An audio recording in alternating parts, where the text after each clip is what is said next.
They found the children in a barn that hadn't been opened in 40 years, 17 of them, ages ranging from 4 to 19. They didn't speak. They didn't cry. And when the social workers tried to separate them, they made a sound that no human child should be able to make. The local sheriff who responded to the call quit 3 days later and never spoke about it again. The state sealed the records in 1973, but one of those children survived into adulthood. And in 2016 she finally told her story. What she said about her family, about what lived in their blood, changed everything we thought we knew about the Hollow Ridge clan. Hello everyone. Before we start, make sure to like and subscribe to the channel and leave a comment with where you're from and what time you're watching. That way YouTube will keep showing you stories just like this one. Hollow Ridge isn't on most maps anymore. It's a stretch of backcountry in southern Appalachia, tucked between Kentucky and Virginia, where the hills fold in on themselves like secrets. The kind of place where families don't leave, where names repeat across generations, where outsiders aren't welcome and questions aren't answered. For over 200 years the ridge was home to one family. They called themselves the Dalhart clan, though some of the older records use different names. Dalhart, Dalehart. The variations don't matter. What matters is that they stayed generation after generation. They remained on that same plot of land, never marrying outside the ridge, never attending the churches in town, never enrolling their children in schools. They were known but not understood, tolerated but not trusted. By the 1960s, most people assumed the Dalharts had died out. The main house had been abandoned for decades. The fields had gone wild. No one had seen smoke from their chimneys or lights in their windows since the end of World War II. The few locals who remembered them spoke carefully, as if the family name itself carried weight. But in June of 1968, a pair of hunters stumbled onto the old Dalhart property while tracking a wounded deer. What they found wasn't a deer. It was a barn. And inside that barn were 17 children living in conditions that defied explanation. They had no running water, no electricity, no beds. They slept on rotted hay and wore clothes stitched from burlap and animal hide. Their hair was long and matted. Their skin was pale, almost translucent, as if they'd never seen sunlight. And when the hunters approached, the children didn't run. They stood perfectly still, staring with eyes that didn't blink, didn't waver, and didn't look entirely human. The hunters called the authorities. By nightfall, the property was surrounded by police, social workers, and a medical team from the county hospital. What happened over the next 72 hours was documented in reports that were later buried under judicial seal, but pieces of the story survived. Fragments, whispers, testimonies that were never meant to leave the courtroom. And they all point to the same disturbing truth. The Dalhart children were not like other children, not in behavior, not in biology, and not in what they carried inside them. The lead social worker assigned to the case was a woman named Margaret Dunn. She'd worked in child welfare for 16 years, handling cases of abuse, neglect, and abandonment across 3 counties. She thought she'd seen everything. But when she arrived at the Dalhart property on the morning of June 18, 1968, she knew immediately that something was wrong. Not just with the children but with the land itself. In her report, one of the few documents that survived the sealing, she described the air around the barn as thick, almost resistant, like walking through water. She wrote that the silence was unnatural. No birds, no insects, no wind moving through the trees, just the children standing in a semicircle inside the barn, watching the adults with expressions she described as aware but not present. The youngest child was a girl who appeared to be about 4 years old. The oldest was a boy who looked 19. Though later medical exams would suggest he might have been much older. None of them would give their names. None of them would speak at all. Not for the first 48 hours. When the medical team tried to conduct examinations, the children resisted, not violently, but with a kind of coordinated stillness that made it impossible to proceed. They would go limp, their bodies becoming so heavy that it took 3 adults to lift a single child. Their skin was cold to the touch, even in the June heat. And their eyes. Every person who came into contact with them mentioned the eyes, dark, almost black, with pupils that didn't seem to react to light. Margaret Dunn tried to separate the children for individual interviews. That's when things escalated. The moment the youngest girl was led away from the group, the others began to hum. Not a melody, but a single sustained tone that vibrated through the walls of the barn. It grew louder, deeper, until it felt less like sound and more like pressure. The sheriff who was present described it as feeling like his skull was being squeezed from the inside. The girl who'd been separated collapsed, not fainted, collapsed as if every bone in her body had turned to liquid. When they brought her back to the group, she stood up immediately, unharmed, and rejoined the circle. The humming stopped. No one tried to separate them again. Over the next 2 days, the authorities scrambled to figure out what to do. The children couldn't stay on the property, but no facility in the state was equipped to handle 17 children who refused to be separated and displayed behaviors that no one could explain. A temporary shelter was set up in an old church basement 30 miles away. The children were transported together in a single bus. They sat in complete silence for the entire ride, hands folded in their laps, staring straight ahead. When they arrived, they moved as a unit, filing into the basement and arranging themselves in the same semicircle formation they'd held in the barn. That night, the church caretaker heard them singing, not in English, not in any language he recognized. He described it as something older than words. By morning, 3 of the staff members had quit. They wouldn't say why. They just left. Dr. William Ashford was the psychiatrist brought in to evaluate the children. He was a clinical man trained at Johns Hopkins, known for his work with trauma survivors and children from extreme isolation cases. He'd evaluated feral children, victims of cult abuse, and patients with selective mutism. He approached the Dalhart children with the same methodical detachment he'd used in every other case. That detachment lasted exactly 3 days. On the 4th day, he submitted a report to the state that included a single handwritten line at the bottom. These children are not suffering from psychological trauma. They are something else entirely. He refused to elaborate. 2 weeks later, he closed his private practice and moved to Oregon. He never treated children again. What Ashford witnessed during those 3 days was documented in session notes that were later classified. But portions of his observations were leaked in 1994 by a courthouse clerk who'd been digitizing old records. According to Ashford's notes, the children demonstrated abilities that defied conventional child development. They displayed perfect synchronization without verbal communication, moving, turning, even breathing in exact unison. When one child was shown an image during a private session, the others would later draw that same image without having seen it. They had no concept of individual identity. When asked their names, they would respond with the same phrase, always in unison, "We are Dalhart." When asked about their parents, they would smile, not a child's smile but something rehearsed, something hollow, and say nothing. The most disturbing observation came during a medical examination.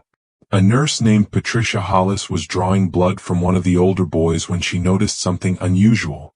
The blood was darker than normal, almost brown, and it coagulated within seconds of leaving the vein. More alarming was the boy's reaction. He didn't flinch, didn't cry, didn't even seem to notice the needle. But the moment his blood touched the glass vial, every other child in the building turned to face his direction. They stood simultaneously from wherever they'd been sitting, and they began to move toward him slowly, silently, as if pulled by an invisible thread. The staff locked the doors before the children could converge. But for the next 6 hours, they stood pressed against those doors, palms flat against the wood, waiting. The boy whose blood had been drawn sat alone in the examination room, perfectly still, staring at the ceiling. When they finally reopened the doors, the children returned to their circle as if nothing had happened. The blood sample was sent to a lab in Richmond. It was lost in transit. No follow-up sample was ever taken. By late July, the state had made a decision. The children would be separated, placed in different facilities across Virginia and Kentucky. It was the only way, they reasoned, to break whatever bond held them together, to give them a chance at normal lives. Margaret Dunn opposed the decision. So did several of the medical staff, but the state moved forward anyway. On August 2, 1968, the children were loaded into separate vehicles and taken to different locations. That night, every facility reported the same thing. The children stopped eating, stopped moving. They sat in their assigned rooms, staring at the walls, humming that same low, resonant tone. 3 days later, 2 of the children were found dead in their beds. No cause of death could be determined. Their bodies showed no signs of trauma, no illness, no distress. They had simply stopped living. By the end of the week, 4 more had died. The state reversed its decision. The surviving children were brought back together and the dying stopped. The state of Virginia didn't know what to do with children who died when separated and thrived when together. There was no precedent, no protocol, no legal framework for a situation that shouldn't have been possible. So they did what institutions always do when faced with the inexplicable. They buried it. In September of 1968, the remaining 11 Dart children were transferred to a private facility in the Blue Ridge Mountains. The place was called Riverside Manor, though there was no river nearby and it wasn't much of a manor. It was a converted sanatorium built in the 1920s for tuberculosis patients. Abandoned in the 50s and quietly reopened under state contract for cases that needed to disappear. The children were housed in a single wing. No other patients, no visitors, a rotating staff of nurses and caretakers who were paid well and asked not to talk about their work.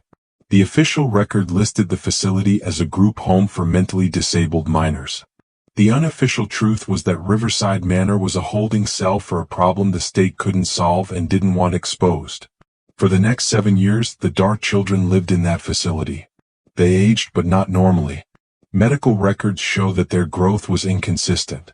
Some years they'd grow several inches. Other years they wouldn't grow at all. Their physical development didn't match their apparent ages. The boy who looked 19 when they were found still looked 19 in 1975. The youngest girl, who should have been 11 by then, still appeared to be no older than 7. Blood tests were inconclusive. Genetic testing, primitive as it was in the early 70s, showed abnormalities that the lab couldn't categorize.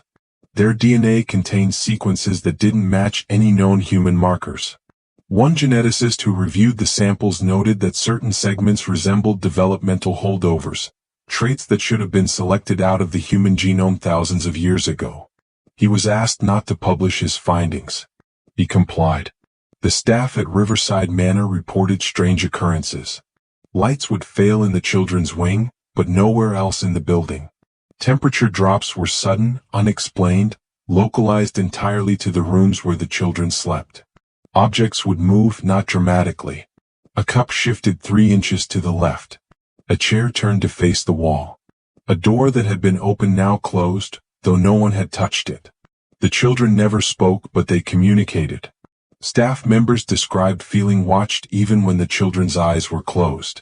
One caretaker reported waking in the middle of the night to find all 11 children standing around her bed, silent, staring. She quit the next morning. Another reported hearing voices in the hallway, conversations in a language that sounded like English played backward. When she investigated, she found the children asleep in their beds, but the voices continued until sunrise. In 1973, the state moved to permanently seal all records related to the Dalhart case. The official reason given was to protect the privacy of minors in state custody. The real reason, according to a memo that surfaced decades later, was concern over public panic and potential legal liability should the nature of the subjects become widely known. The memo didn't elaborate on what nature meant. It didn't have to. By that point, everyone involved understood that the Dalhart children were not simply traumatized or developmentally delayed. They were something else, something that had been living in those mountains for generations, hiding in plain sight, passing itself off as human. And now the state was responsible for it. In 1975, something changed. The children began to speak, not to the staff, not to the doctors, but to each other. Conversations in whispers, always in that same backward-sounding language that no linguist could identify. The staff tried to record it, but the audio always came out distorted, as if the sound itself resisted being captured. What they did notice was that the children had started to separate just slightly. For 7 years, they'd moved as a single unit, slept in the same room, ate at the same time, breathed in rhythm. But now, small distinctions were emerging. One boy began spending hours staring out the window. One of the girls started drawing obsessively, compulsively, filling page after page with symbols that looked almost like letters but weren't part of any known alphabet. Another child stopped eating meat entirely and would only consume vegetables that had been grown in soil, refusing anything that came from a package or a can. It was as if they were becoming individuals, or as if whatever had been holding them together was finally loosening its grip. The staff didn't know whether this was progress or something worse. Dr. Ashford's notes had warned that separation led to death. But this wasn't forced separation. This was choice, and that raised a question no one wanted to ask. If the children were choosing to individuate, what did that mean about what they'd been before? In March of 1976, one of the older girls, estimated to be around 23, though she still looked 16, asked a nurse for her name. Not the nurse's name, her own name. It was the first time any of the children had expressed interest in individual identity. The nurse, caught off guard, looked through the intake files. There were no names. The children had been listed by number, subject 1 through subject 11. The girl stared at the nurse for a long moment, then walked away. That night, she spoke for the first time in English. She said, "We are forgetting." The nurse asked what she meant. The girl looked at her with those black, unblinking eyes and said, "We are forgetting how to be Dalhart. If you're still watching, you're already braver than most. Tell us in the comments what you would have done if this was your bloodline." By 1978, the children had deteriorated. Not physically but mentally. They began to display confusion, memory loss, and something the staff described as identity collapse. They would forget their own faces. One boy spent an entire day convinced he was one of the girls. Another insisted she had died years ago and that the person standing in her place was someone else. They stopped recognizing each other. The synchronization that had once defined them was gone, replaced by chaos. Two of the children became violent, not toward the staff, but toward each other, as if they were trying to destroy something they could no longer control. They were sedated and separated into different rooms. Both of them died within 48 hours. The official cause of death was listed as heart failure, but their hearts had been perfectly healthy the day before. It was as if their bodies had simply given up the moment they could no longer be what they'd always been. By 1980, only 4 of the original 11 children remained alive. The state decided to close Riverside Manor. The facility was costing too much, generating too many questions and producing no results. The surviving children were transferred to a standard group home in southwestern Virginia. They were given names: Sarah, Thomas, Rebecca, and Michael, pulled from a list of common Appalachians with no connection to their past. They were enrolled in a program designed to integrate developmentally delayed adults into society. It didn't work. Within 6 months, Thomas walked into the woods behind the group home and never came back. Search teams found no trace of him. Rebecca stopped speaking entirely and spent her days rocking back and forth, humming that same low tone that had haunted the staff at Riverside. She died in her sleep in 1983. Michael lasted until 1991. He lived in a supervised apartment, worked part-time at a grocery store, and by all accounts seemed almost normal until the night he walked into traffic on a highway outside Roanoke. He didn't run, didn't stumble.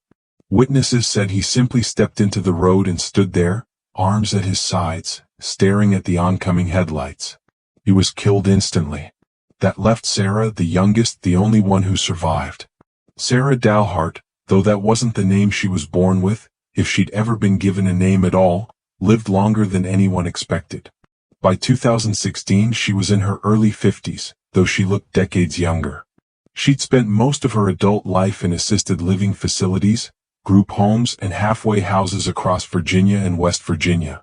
She held jobs occasionally: dishwasher, janitor, night stock clerk, always positions where she didn't have to speak much or interact with people. She was described by caseworkers as quiet, functional, and deeply alone. She had no friends, no romantic relationships, no connections to anyone. She existed on the margins of society, just present enough to avoid suspicion, just absent enough that no one noticed her. And for nearly 40 years, she never spoke about where she came from or who her family had been until 2016, when a journalist named Eric Holloway found her. Holloway had been researching a book on forgotten Appalachian communities when he came across a reference to the Dalhart children in a declassified court document. Most of the details had been redacted, but there was enough information to follow the trail. He tracked down former staff members from Riverside Manor, obtained partial medical records through Freedom of Information requests, and eventually located Sarah through a social services database. He wrote her letters for 6 months before she agreed to meet him. They met in a diner in Charleston, West Virginia, on a cold afternoon in November. Holloway recorded the conversation. That recording, over 3 hours long, was never released to the public, but portions of it were transcribed and published in a limited-run article that appeared in an obscure history journal in 2017. What Sarah told him that day rewrote everything anyone thought they knew about the Dalhart clan. She told him that the children found in 1968 were not the first generation. They were not even the 10th. The Dalhart bloodline had existed in Hollow Ridge for over 200 years, but it wasn't a family in the traditional sense. It was a lineage, a continuation. She explained that her ancestors, the original Dalharts, had come to the ridge in the late 1700s, fleeing something in the old country. She didn't say where, she didn't know, but they'd brought something with them.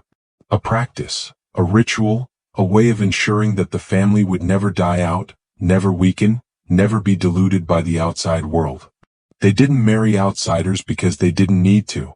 They didn't reproduce the way other families did. Sarah's words, according to the transcript, were, "We were not born. We were continued." Holloway asked her to clarify. She explained that the Dalhart children were not individuals. They were extensions. When a child was needed, the family would perform a ritual. She didn't describe it in detail, but she mentioned blood, soil, and something she called the speaking, and a new child would appear, not born from a mother, not in the way normal children are born.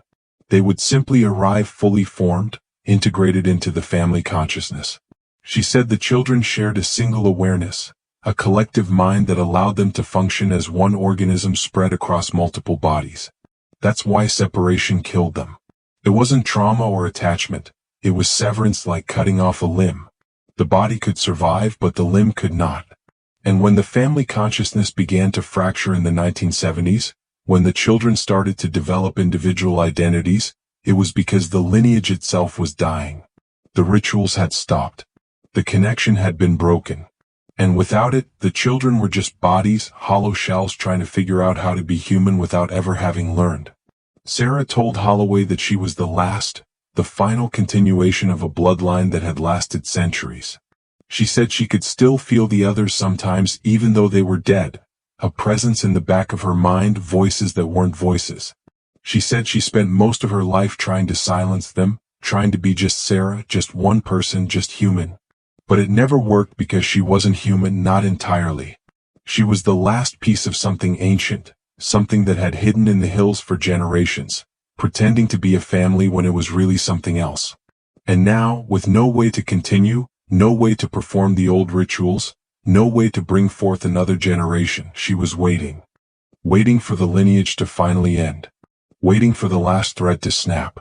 She looked at Holloway across the table in that diner and said, "When I die, it dies with me.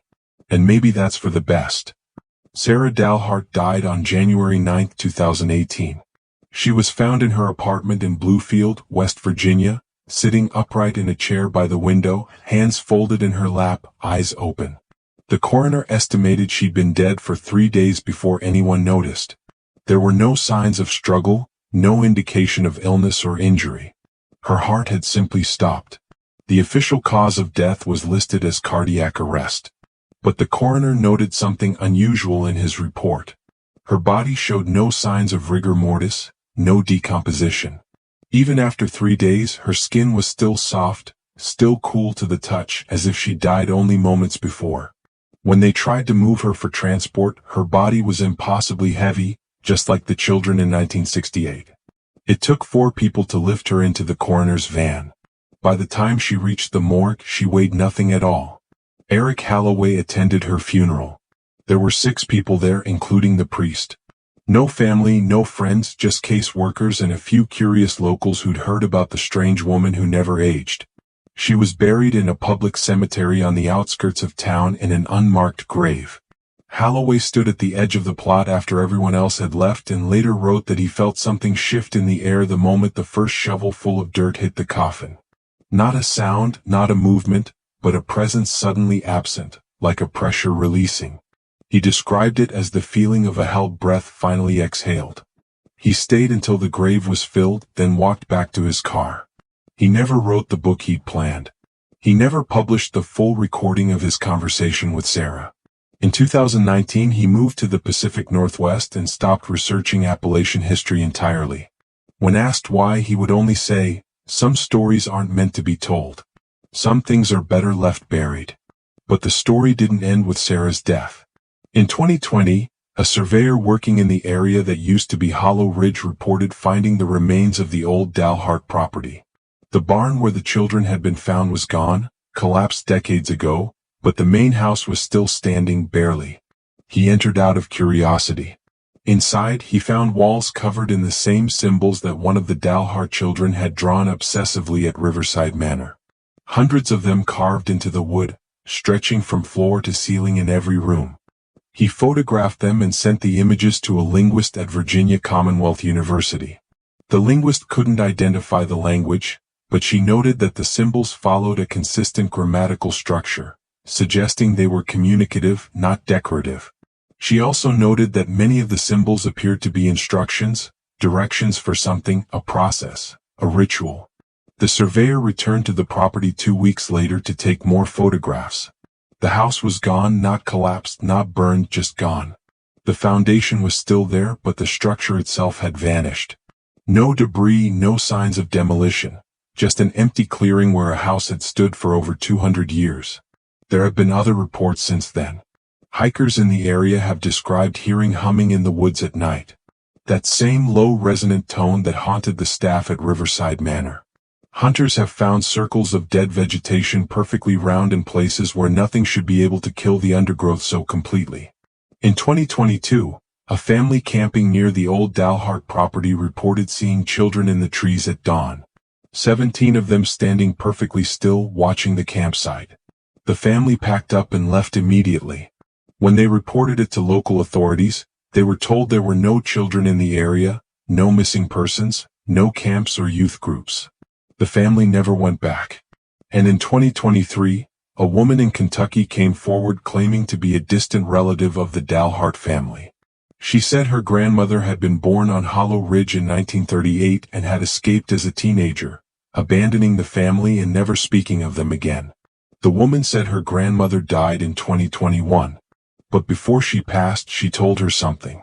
She said the Dalharts were not a family. They were a continuation of something older than families, something that didn't reproduce or grow but endured. And she said that as long as the bloodline existed, it could never truly die. It would simply wait. Wait for the right conditions. Wait for the right soil. Wait for someone to remember the old ways. Sarah Dalhart was supposed to be the final thread in a lineage that stretched back centuries. But lineages are not bloodlines. They are not bound by genetics or birth. They are patterns, instructions written into the world, waiting to be followed. And patterns do not die. They repeat. They resurface. They find new vessels. The state sealed the records. The witnesses stayed silent. The journalists moved on. But the land remembers. Hollow Ridge remembers. And somewhere in soil that has drunk the blood of generations, something is still waiting. Not dead, not gone, just patient. Because that is what the Dalhart bloodline always was. Not human, not entirely, but something that learned to wear humanity like a mask, generation after generation, until the mask became indistinguishable from the face beneath. And when you bury something like that, you do not kill it. You only plant it deeper. The question is not whether it will return.